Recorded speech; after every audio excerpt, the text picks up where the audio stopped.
Good morning, good afternoon, good evening, and good night to whoever you are, where you are, whenever you are.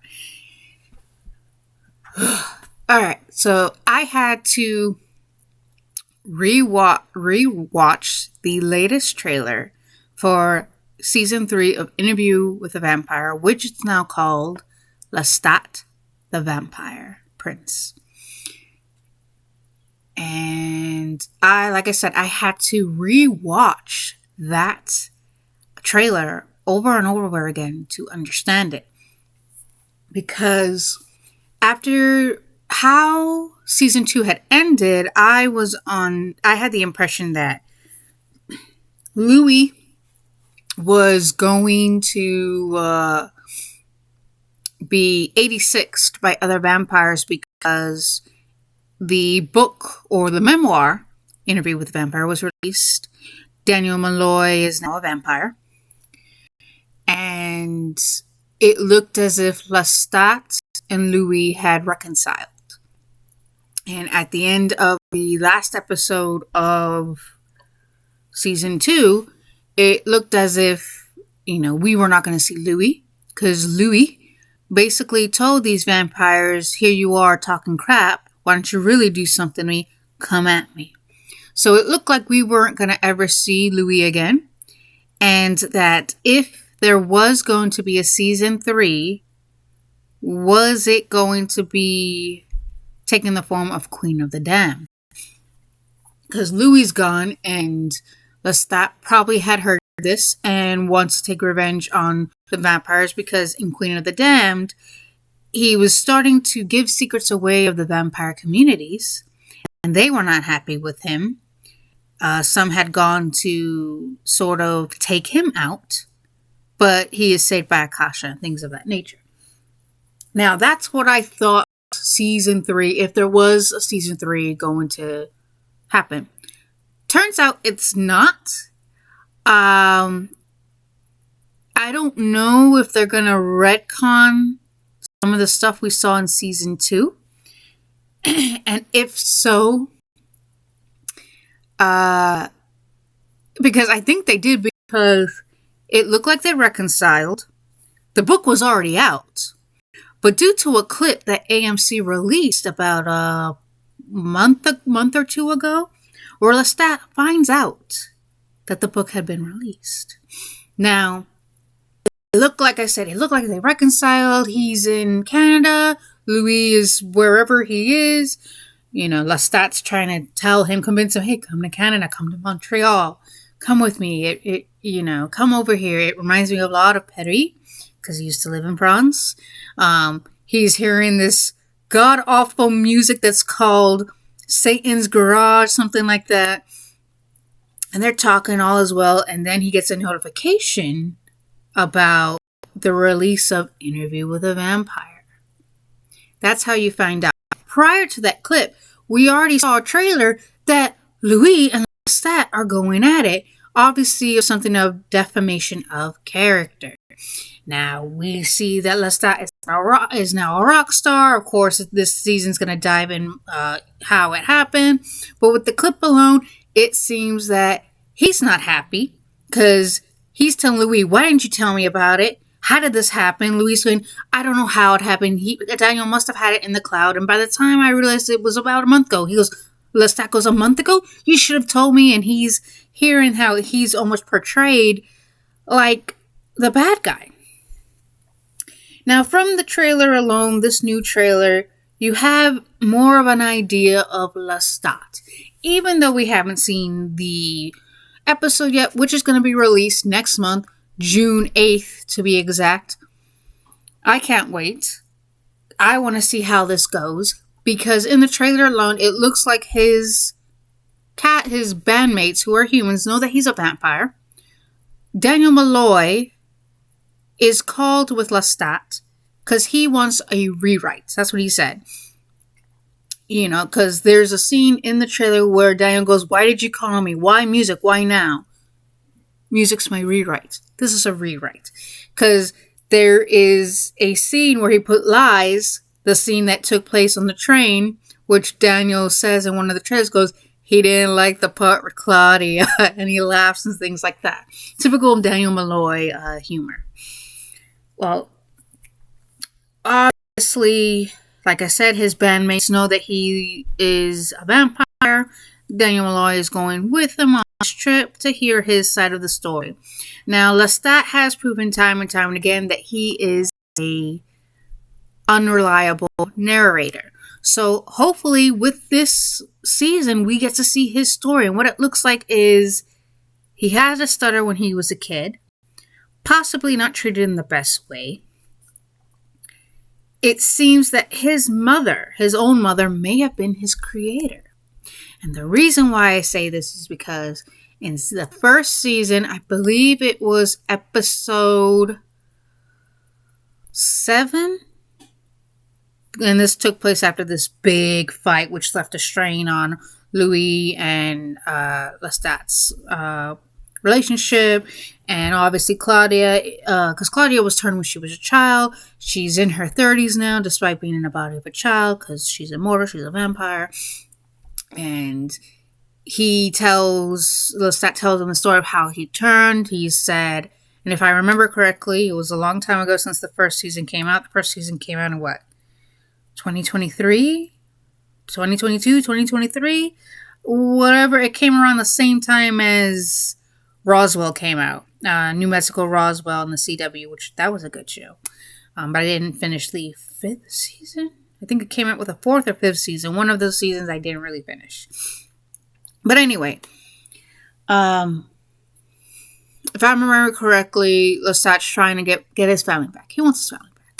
And he tells the story of how he got turned. He said that he was in a monastery and his creator yanked him. He's kicking and screaming. He was left in a dungeon, which you see where he was kept in Paris in season 2. You have an idea of where he was kept because he did go back to it. So he was there kicking and screaming, things like that. Over time, he did get turned.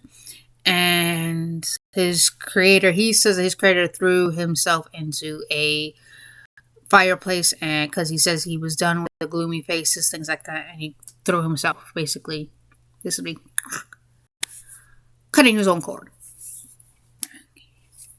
But it looks like in the trailer, his own mother, because when Louis hears of this, he goes, "You're telling me that your mom, the one that carried you for 9 months, is your creator, and you are doing unspeakable things with your mother?" Because it does sound like it is. It looks like it, and it sounds like they're doing things that aren't okay. Something like out of a page out of Stephen King's Sleepwalkers, where son and mother would leave from place to place because they were like creatures that sucked the life force out of young girls who hadn't reached a certain point in their lives yet, if you know what I mean. What we're always told that we cannot do until we are married.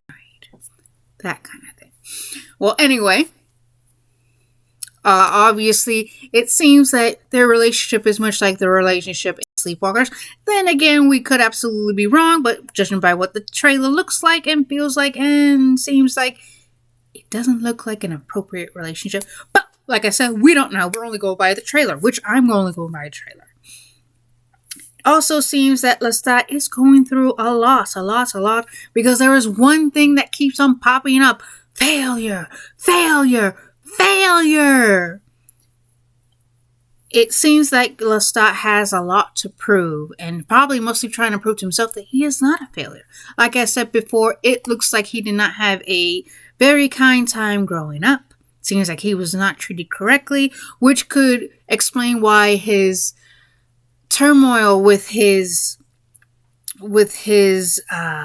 self and how much abandonment really hurts him, because perhaps he was abandoned. He has said he's been abandoned numerous times. So of course, when you're abandoned, it kind of leaves a mark on you. You know, it's not normal. It's not okay. Heck, I know what it's like, because there are times where I felt abandoned, and it's not really a good feeling, you know. So you can't help but relate to Lestat, even though he's not really a good guy, but you can't help but, you know, empathize with him. You know, you don't feel bad for him, you just sort of relate to him in a way. Because they say characters that we like or sometimes despise, we often see a little bit of ourselves in them. So, yeah. So, obviously, it seems like Lestat just wants to tell his story. He feels like he did not get a chance to say his story, which hopefully we're about to, even though we all know already he can at times be an unreliable narrator. Like Catcher in the Rye. You know, we've all read that book. I read that book in high school. Anyway, so hopefully we get to see something too. It seems that he also, as Dream Lestat was to Louis, we have Dream Claudia, who is with Lestat. And Dream Claudia, which, if we remember, Claudia was very vocal, and she wasn't afraid to not bite her tongue. She would vocalize how she felt and would do it in a classy, graceful, and other times violently and loudly going, stating her point so that way you knew how she felt when she felt it. She wasn't afraid to let you know how she felt. And yeah, even if she was at times wrong for the way she did it, she still was vocal about it. She wasn't holding anything back. So it seems that Lestat has Claudia as some sort of phantom conscience, or perhaps just a way to keep him company, That happens too. We'll see. I mean, obviously she's gone. She's dead. Lestat does feel some regrets, some remorse for that. He did play a part, and of course, he played a major part in her demise. No question about it. So yeah, the more we dive into the trailer, the more chaotic it gets, and it looks like he's like having breakdown after breakdown after breakdown. It seems that he's trying to mend fences with Louis, as Louis is trying to mend fences with him, and we got Armand back because there's a line going back to the psycho-ness that is Dubai. Armand is back. By the looks of the trailer, Armand is back. The question is, what is his motive? What is his motive? We know he's Daniel Malloy's creator because because Louis does apologize to Daniel, like, hey, I shouldn't have let you be alone with him. I should have gotten you out. So we know that Armand is Daniel's creator. So he's back. The question is does he want revenge on Lestat? Because Lestat and Louis have history. Both of them have history with Armand and Louis both have history with Lestat. Even Daniel always had a kick. You guys both had Lestat? What the hell? This is a soap opera. Things of that nature. And then in season 2, we got to learn more about Armand and things of that nature. How he got to have the coven of the Harley Quinn, things of that nature. I keep saying things of that nature. Sorry, guys, I don't know what else to say. But, like I said, Armand's back. Question is he going after Louis or is he going after Lestat? Or is he going after both of them? And is trying to get Daniel to join. Because if I do remember, because everything was happening so quick, the more chaotic the trailer got, the more, scenes started to come together. And Armand says to Louis, he's gonna do what he did to me to you. Something like that. Or no, he's gonna kill us all. That's what he said. He's gonna get all of us killed. So obviously Lestat's getting attention from possibly the head honchos of Vampire. Like how in Twilight you had the Volturi, which was the people that uphold the laws of those who are vampires. I can't remember who, because like I said, I never read Annie Rice's book series. I only saw the movies and the show. I never saw the Mayfair Witches, nor did I see the Talamasca. So I wonder if we're going to see the Talamasca, because I saw a clip of Daniel talking to a member or a would-be member of the Talamasca, and this one happened to read minds, and Daniel says, I don't appreciate people going to my head without my permission. I've already been through that crap already. Please don't do it to me now. I do remember that. And Lestat does mention, oh, here in Montreal, it's fun. You know, it's a lot safer here. No witches. So obviously he must have had run-ins with witches, which is part of the whole Annie Rice universe, the immortal universe of AMC. So my question is, are we going to see the Talamasca? Are we going to see Jesse? People in the comments are swearing up and down that they saw the hand of Akasha. Now, Akasha, she was basically believed to be the start of vampirism. Because if I remember, Morbius in the movie Queen of the Damned was said to be Lestat's creator. And basically told Lestat stay away because Lestat had been called by Akasha. He drank some of her blood and goes, her blood is like fire. Who is she? She's my mother. She is your mother. She is the start. She was the start of all of this. Stay away. She is no good. That is why she is stoned. She is no good. You know, blah, blah, blah. So my question is, are we going to see Akasha? Because people were swearing up and down they saw a hand. I didn't see the hand. If you guys haven't seen this new trailer, go check it out. And hit me up in the comment section when to see the hand. Everything was happening so quick. The more the trailer went by, quick. Because that's how chaotic it was. It looks like Lestat's mother. We're going to see who she is. Yeah, it's going to be chaotic. It's going to be a chaotic season. But I'm pretty sure, hopefully, we'll get answers to the questions that we have. Like, are Lestat and Louis going to bear the hatchet and be together? Because obviously they can't be without each other. And then, is Lestat going to make amends with Claudia? Even though she's no longer with us anymore, is he going to make amends? Some form of peace. We obviously know that Louis, in the trailers, that if a good amount of you have noticed, it seems Louis is avenging Claudia's time with Killer. Because he goes, I'm looking for Killer. He didn't say a killer. He's looking for Killer, which was the guy who Claudia had a very, really not a good relationship. Apparently, it was a tumultuous relationship. It wasn't something she could just walk out of. When he left and basically gave her permission for her to leave because he didn't like her gloomy face, which she does open up about in season 2. Louis is just like, oh my god. Basically, Killer was not a good person. That's all I'm going to say. You know, he is not a good person. And it looks like Louis found him. So, it looks like we're going to be facing that. Also, there was a person in a clown mask. Now, I think that may have been Lestat. Then again, it could be Armand. Then again, it could be Louis. But I think it was between Lestat and Armand because one of them, both Lestat and Armand, they have longer curly hair. Lestat does not have curly hair. He has, he has shorter hair. Yeah, I don't think it's him. Or then again, it could have been from the mask itself, but the mask looks more like the kind that, I don't have one here. Maybe. Alright, obviously this is not that mask, that kind of mask. No, it does not have this or anything like that. This is more of, like, those masks you go up from the stores.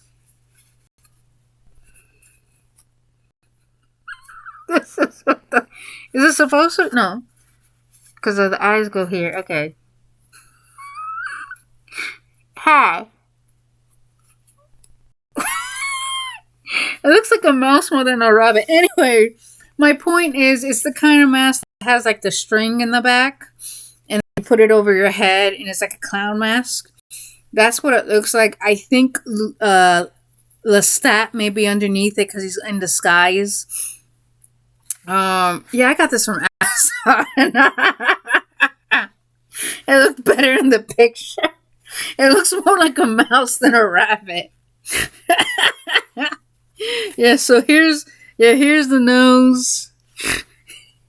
Yeah, I don't know what to make of it. Anyway, yeah.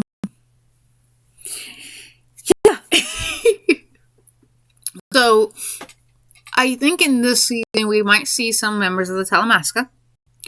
We might see Jesse, we might not. And then people are saying Akasha. So either these are all hints for a fourth season, if there is to be a fourth season, or this is all leading up to a huge crossover. No idea. Like I said, I have not watched the Talamasca, nor have I watched the Mayfair Witches. They have not interested me, so I'm sticking with Interview with a Vampire. And we're going to check it out. We're going to see how this works. Yeah. So, I think Lestat is going to cut the complete bullshit and just come clean with who he is. After all, he's lived a very, very long life. According to Daniel Malloy, you survived or you've lived through the French Revolution, so he's been around for a long, long time. Which we already knew, but we get an idea of how old.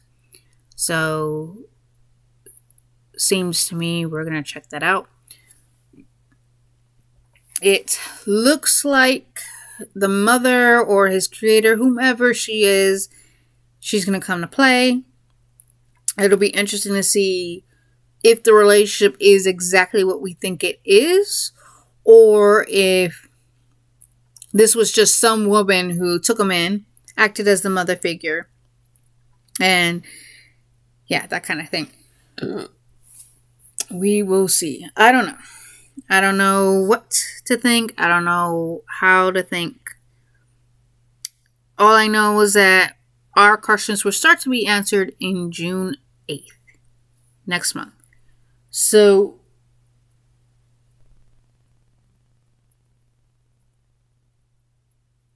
I thought I heard something like music, like or off a radio or something like that. Anyway, so we're just gonna have to wait and see. I can only go by what I have seen from the clips, from the episodes I have watched, from the trailers I have seen. I think they may have retconned some of the stuff from the last episode of season 2. Because Lestat was already a rock star. He goes, because I remember in the last episode of the season finale of season 2, he's like, I'm going on tour. And he had his makeshift piano with him. He was, I'm going on tour soon. And it looked like he was already a rock star. Like he had moved on. He was in his own life. So we shall see how that works. Perhaps Louis may not be anymore. We're just going to have to see. We're going to have to see. I can't wait to see. It's just, my main worry is that we've all been there where we've been to, when we've been through a show from the beginning to the end, and there are times where a season just doesn't have that vibe or that charm anymore. So I'm hoping that this is still going to keep me invested in it, because I have had shows where I am no longer invested in it. I remember Alphas from Sci-Fi was an original sci-fi TV show, and they had 2 seasons. Halfway through the second season, I couldn't do it anymore. I couldn't watch the rest because it was losing me. So I'm really hoping this doesn't lose me. There were very, very, very few shows that I've stuck out to the very end, such as Grimm, Sleepy Hollow, Teen Wolf. What else? Doctor Who, but it was Matt Smith's Doctor Who. Yes, it was Matt Smith's Doctor Who. And then, yeah, I believe that was it. Oh, Bates Motel. I stuck with that to the very end of Bates Motel. That was a good show. To see it, the final season was leading up to Psycho.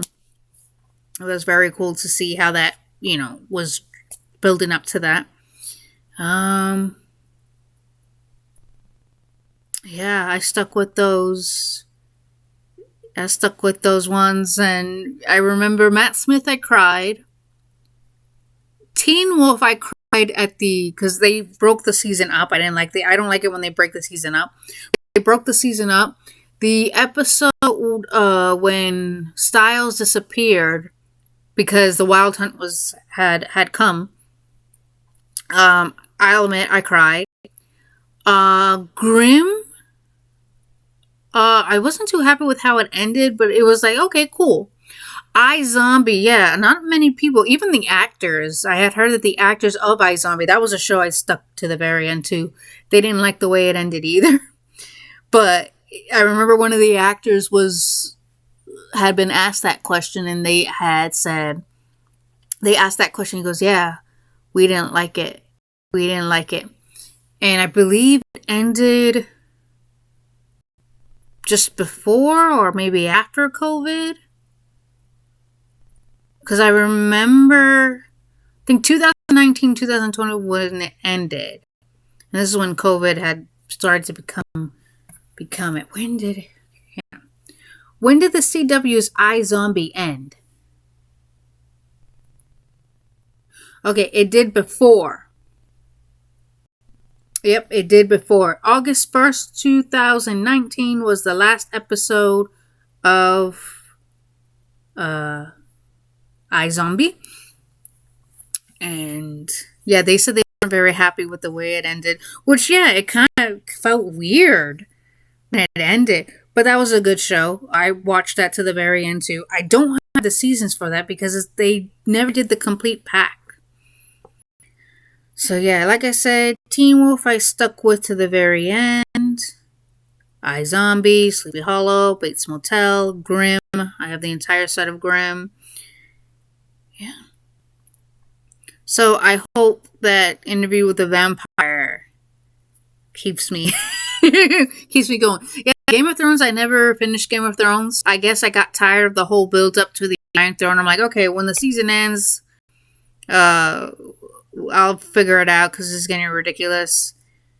And it just turned out that Jacob Anderson, who plays Louis in Interview with a Vampire, was Grey Worm in Game of Thrones. And in the end, no one won the Iron Throne. Well, technically Daenerys Targaryen won the throne.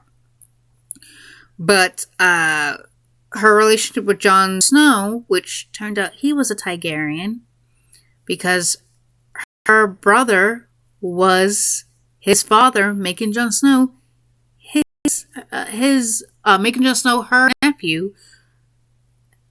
And yeah, talk about some Sleepwalker stuff. But yes, and in the end, Daenerys, she gets 86th, and Jon is exiled to the Watch. And yeah, I heard it ended very, very, very weirdly. But it is what it is. So, yeah. I saw that episode. My mom said that episode was so exhausting when they fought the White Walkers, the battle for the White Walkers from the White Walkers in the north at the Stark Castle. My mom goes, "Oh my god, it was so exhausting. I can't believe it was just as bad as Avengers Endgame. That was exhausting too." My mom was invested in it. It's funny because I got her into Game of Thrones. And she watched it, and my father did it. Once upon a time, I think when Peter Pan was brought in, I was done with it. Because, I was done with when they brought Peter Pan in, and the Peter Pan they brought was not the nice Peter Pan. Because ABC's Disney, and and they were bringing a lot of Disney characters in. Because if you think about it, Mulan was a real person, but she was Disney.